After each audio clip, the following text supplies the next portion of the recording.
Anyway,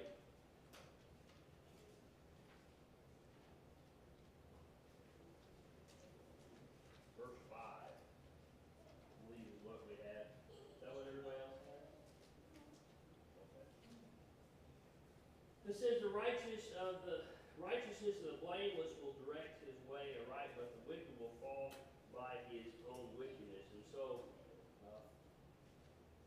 Dylan, Tori, what we got is we're going through the book of Proverbs. We went through the first 9 chapters and looked at them in the sections or the paragraphs. And now what we're doing is taking the verses or the Proverbs and applying them to their sections. So, I apologize, I think we're out.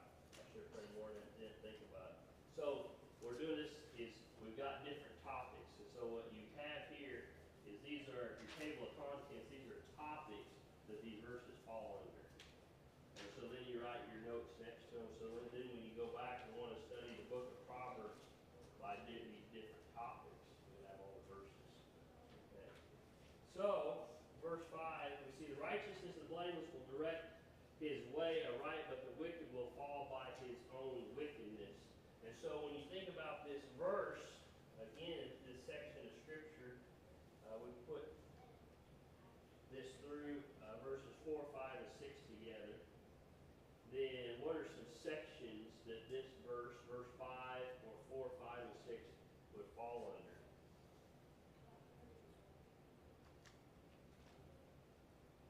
Any? None?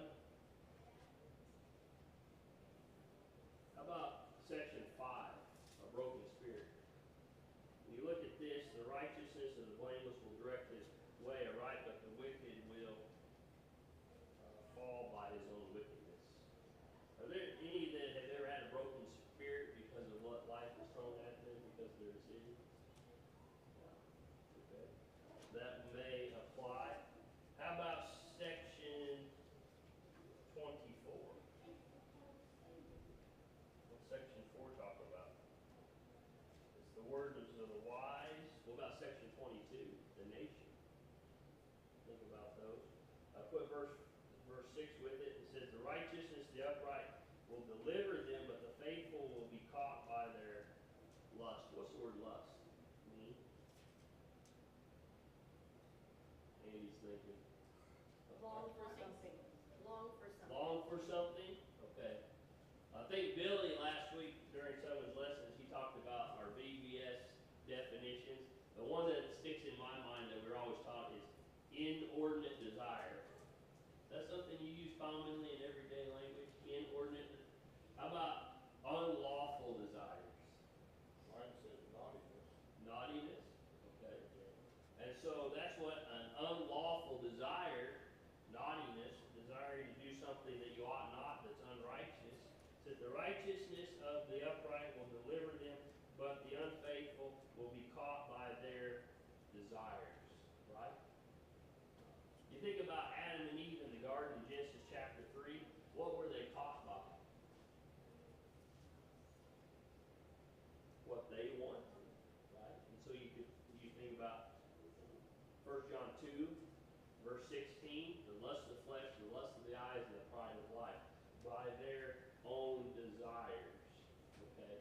And so when we talk about lust, desire, what category, when we talk about the 3 categories of sin, the lust of the flesh, the lust of the eyes, and the pride of life, which one could it fall under? About all 3. Right? Because of your desire. Okay? So you think about those. And so sections that might apply to this would be section 6. Okay? Section 6. Maybe that's. Yeah, hatred. The righteousness, the upright will deliver them, but the unfaithful will be caught by their own desires. And so sometimes people just dislike others, don't they? What's another section that might fall under? Disliking, other people. Section 3, pride, kind of get in the way of that too. Pride. Yeah, I can do that. Adam and Eve in the garden, they thought that they had the authority to disobey God. Is that their pride?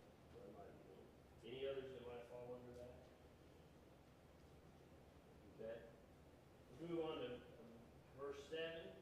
And verse 7 through verse 11 here, verse 7 through verse 11 is kind of a section in and of itself, so we'll read it together, then we'll go back verse by verse. It says, when a wicked man dies, his expectation will perish, and the hope of the unjust perishes. The righteous is delivered from trouble, and it comes to the wicked instead. The hypocrite with his own mouth destroys his neighbor, but through knowledge the righteous will be delivered. When it goes well with the righteous, the city rejoices.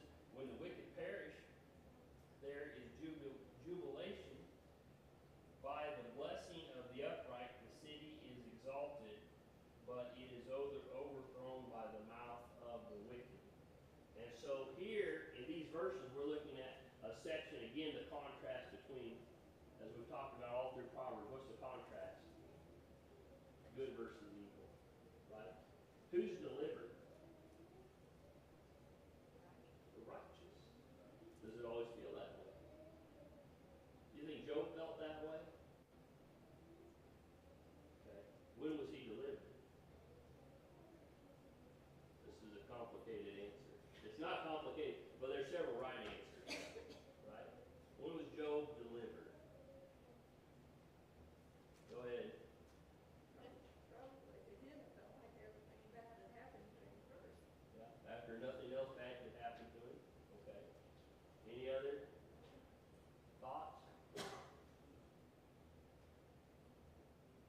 About when the time was right. I would say delivered from the beginning because God told David from the beginning that you can't kill him. You can't kill.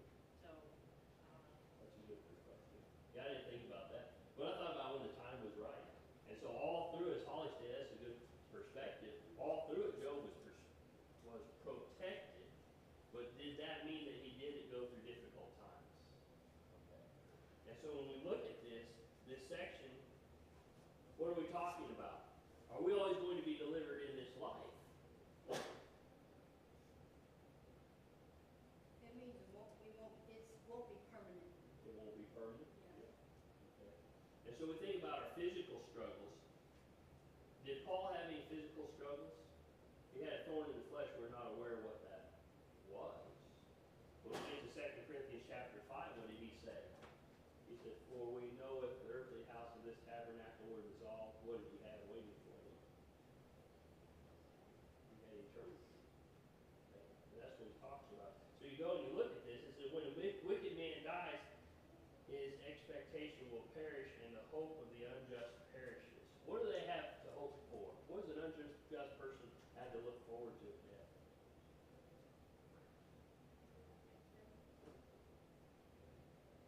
And so we think about 1 Corinthians 15, when Paul was writing to Corinthian brethren, if we don't believe in the resurrection, we are of all men what? Well, pitiful, miserable, right? Some translations. And you look at this, it says, verse 8, the righteous is delivered from trouble, and it comes to the wicked instead. Okay. Does it always feel that way? But in the long term, we look at Job, even his friends that came to comfort him, what happened to them? What they rebuked?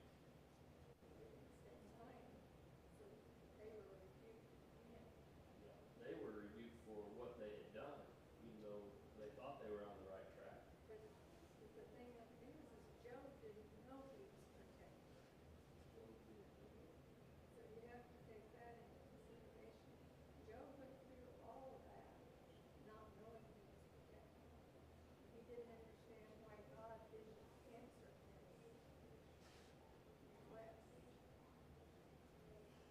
And he asked what he'd done, and he wondered what he'd done or why this was happening. And he didn't.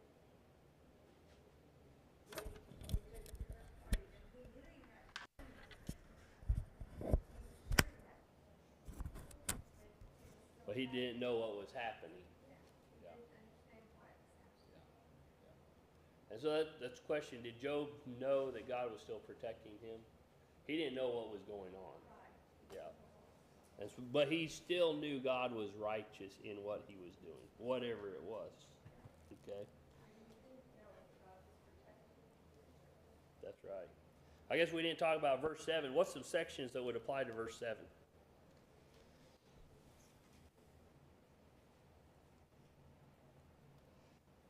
I'll tell you that through this chapter, a lot keeps going back in my mind as a group. So I keep thinking about the nation through this. Okay? I have to keep thinking about the nation. Section 22 keeps standing out to me.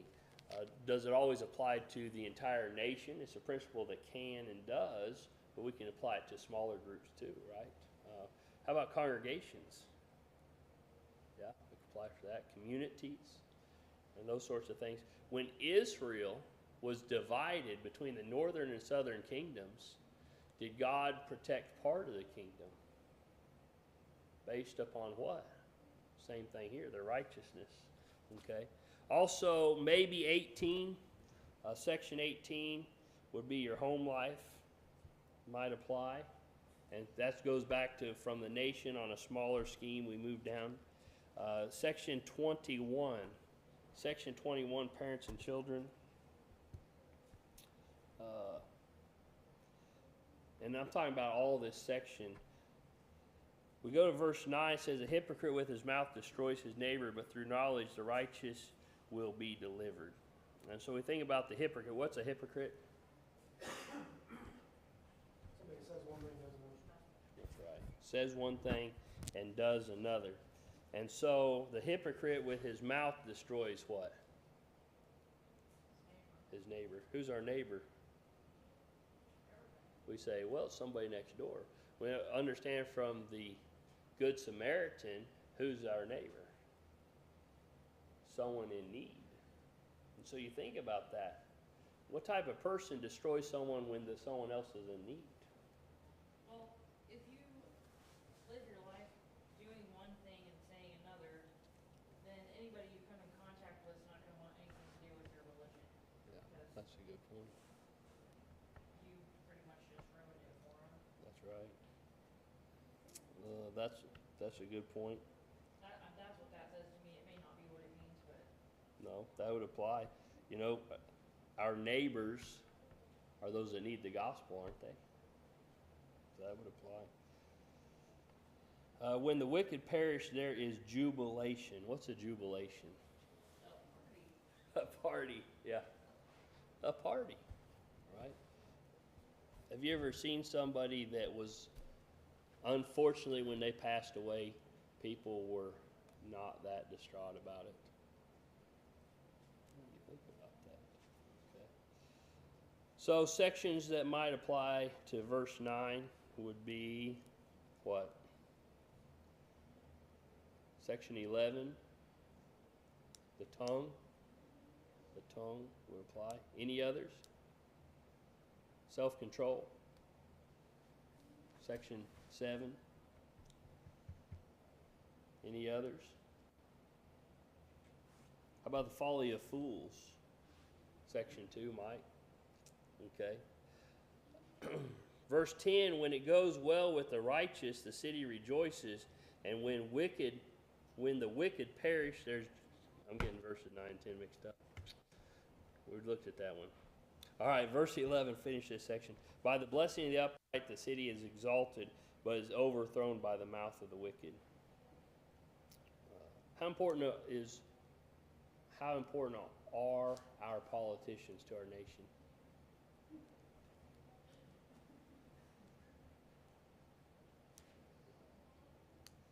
We look at examples through the Old Testament. We look at the king, right? The king.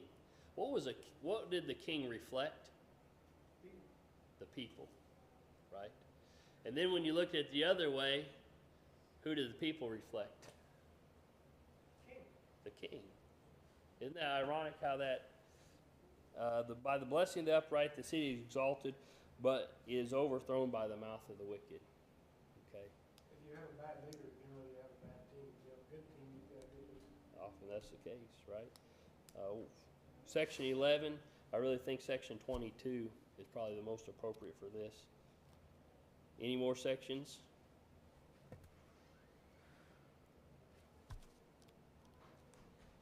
I also put 14. 14's business. What will a good leader do for business? How long will a wickedness reign in business? For a period of time, okay? But what will end up happening? It'll yeah, it'll Yeah. rot from the inside. And normally, is it something that happens quickly? Yeah. So I thought about that too. Okay. Any others? All right, let's look at sections 12 through 14. He who is devoid of wisdom despises his neighbor, but a man of understanding holds his peace. A talebearer reveals secrets, but he who is a faithful spirit conceals a matter. Where there is no counsel, the people fall, but in the multitude of counselors there is safety. And so we look at these verses, and what are we talking about? 11. What's that? 11 in the tongue. I can't hear. 11 in the tongue. 11 in the tongue? Yeah, that would all apply to these, wouldn't it? A lot of times the person who holds their mouth versus saying something, sometimes you keep from sticking your foot in your mouth. Yeah. What's the old phrase that would relate to this? Sometimes better to keep your mouth shut and let everyone think you're a fool than open your mouth and remove all doubt. So, anyway, verse 12, he who is devoid of wisdom despises his neighbor. What's the word despise mean?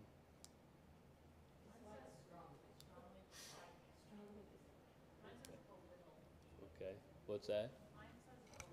Belittle, yeah. And it's the idea of looking down at, right? And so when we look down at, he who is devoid of wisdom looks down at his neighbor. And so one of the first ones I think about is section 3, pride, right? Prideful person looks down at everyone else. So that's one that would apply there. But the man of understanding holds his peace. What would be his peace? What would we say? I came and said my piece. Have you ever heard anybody say that? Sometime I've done that. Is that always good? No. You know, especially when you think about this verse and how it relates it, he holds his peace. Right? Well, it can go both ways there. I mean, you can say what's right, but if they've got a bunch of their buddies around, they've been looking down on a certain person, you come out and tell them that that's wrong. If you've got enough of them in the room, they're going to look at you and think you've got all the pride in the world. You can go up there and tell them that they're wrong. Yeah. You know, how dare you do something like that, even if it is right. We're talking about all these examples. We've mentioned a lot of examples tonight of individuals and what they were going through and decisions they've made and all that kind of stuff. A phrase I heard is they say a fool learns from his own mistakes, but a wise man learns from the mistakes of others. So I think what Andy's talking about here may be that if you're going to open your mouth and people don't want to listen, what good is it going to do? Casting your pearl before swine. Verse 13. A talebearer reveals secrets. What's a talebearer? A gossip, right? One that likes to share information that ought not to be shared. A tattletale reveals secrets, but he who is a faithful spirit conceals matters. You think about a faithful spirit. What's an alternate translation for spirit in some places? It's talking about a person's attitude or their character, right? So you think about that. He who is a faithful spirit conceals a matter. I think all of us have had this happen personally or when someone else confides in us, right? We say, boy, I hope nobody finds out. There's some things that are hard not to let out. But what's a wise person do? Keeps it in. Okay. And so you think about that. Does everybody need to know everything, even if it is the truth? No, we don't. Sometimes we feel like we do, but we don't. But Caleb, on the other hand, people need to know things that are true so they won't be victimized by that person. You know what I'm saying? Yeah. Warned about that individual. Is that gospel or is that, yeah, where do you draw that line? It's about hard That's an interesting, gossip, tale-bearing. You're sharing information with the purpose of others looking down at that individual, right? One of them instances. I think it's a very fine line that we have to maintain when we say, listen, just watch out around that person, you know. But to say, hey, guess what they have done? This is all the stuff they've done. And it's hard, you know. I think that we've all been in situations like that where we've had to say, boy, I don't want so-and-so to get hurt. But you don't want to run around telling bad things about that individual. And I think it's tricky to maintain our character, not become what they are or what we're trying to protect that individual from. So. If you look at the word talebearer or gossip, the idea is malice. It's that idea of the intention of harming someone. Mm-hmm. So it is saying something with the attitude that I want to belittle them. I want to cause them to look bad in somebody else's eyes. So I think the difference between that and warning someone is your attitude, your intent. So I think there's a difference there. I think it's easy to switch sides. Yeah, because you know, in the New Testament, we're told to rebuke those that are in error, rebuke those that are false teaching. Well, that's going to harm them because it's going to make them look bad, but yet you're doing it for the right reason.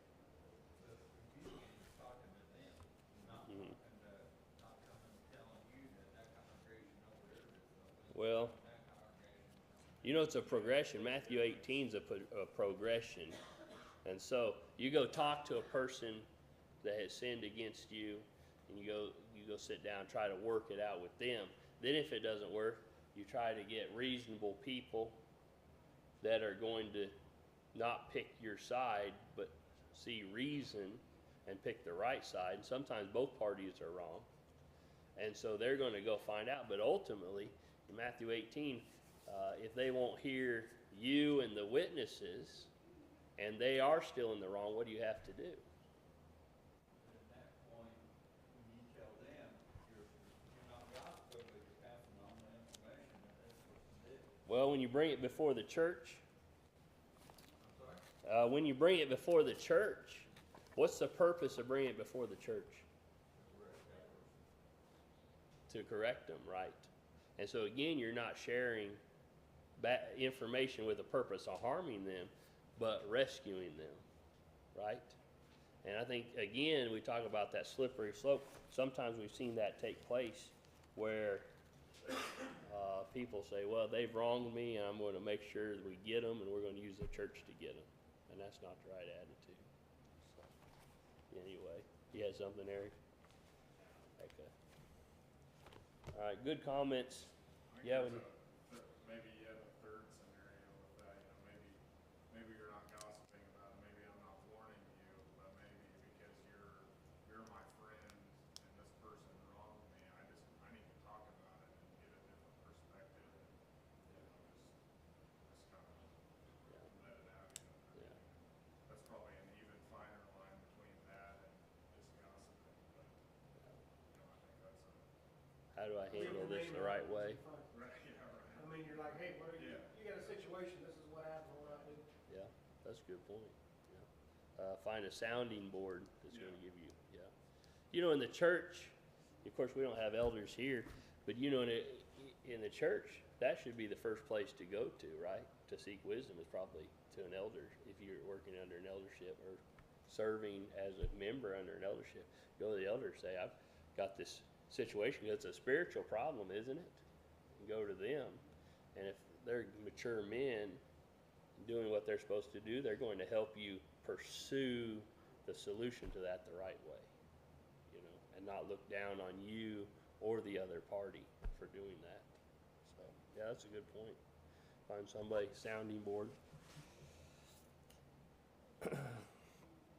All right, verse 14. Where there's no counsel, the people fall, but in a multitude of counselors there is safety. And so here, that's what Dylan was just talking about, right? getting advice from those of wisdom. And so we see this. Are there any examples in the Bible of anybody seeking wisdom from somebody else? No, yes, some people. Give some examples. Solomon asked for it, and we were sitting here looking at it. Solomon asked for wisdom. Did he have any wise advisors?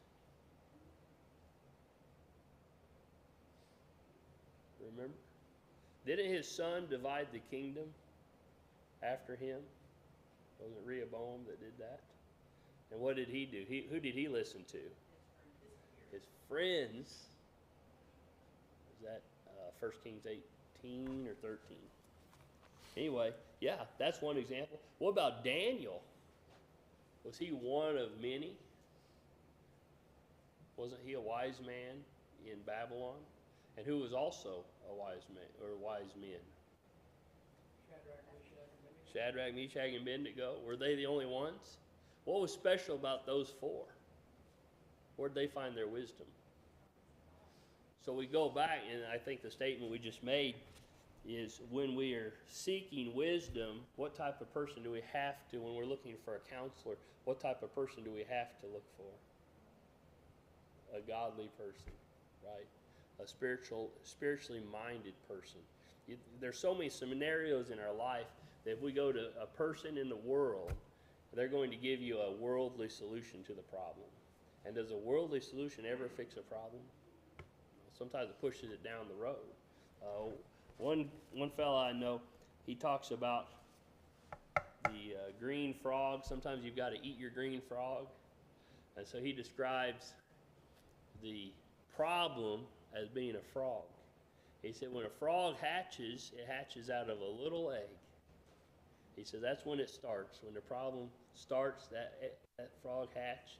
And he says it's real easy to just gulp it down right then and there. He said they're small and slimy.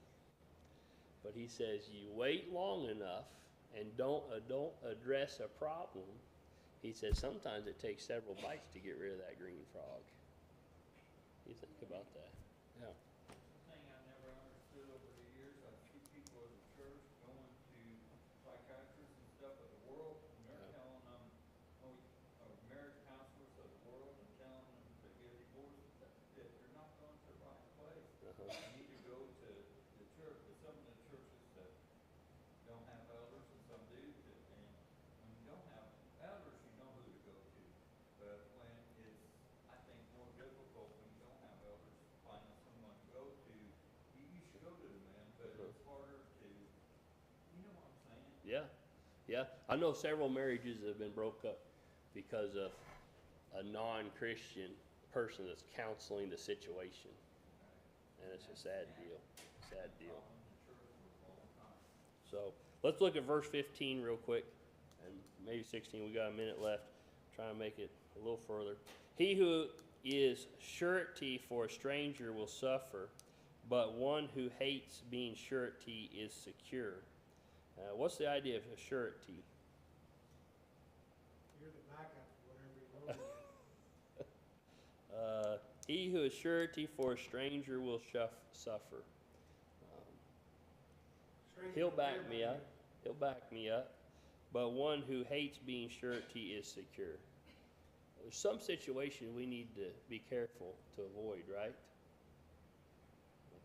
Taking sides. So we see these sections. We talk about counselors, but surety. Have we ever seen situations where there's somebody and they will always take my side or their side or somebody's side no matter what? Yeah. I had somebody tell me one time. They said, "You don't understand. I can't side with anybody else." So, well, that's the wrong side. Well, it doesn't matter. I can't side with anybody else. That's a sad situation, isn't it? All right. Any questions or comments? We better end here. Try to pick up the pace. I'll try to have my mind better in the game next week. I had a lot going on this afternoon that got me distracted. I apologize for that.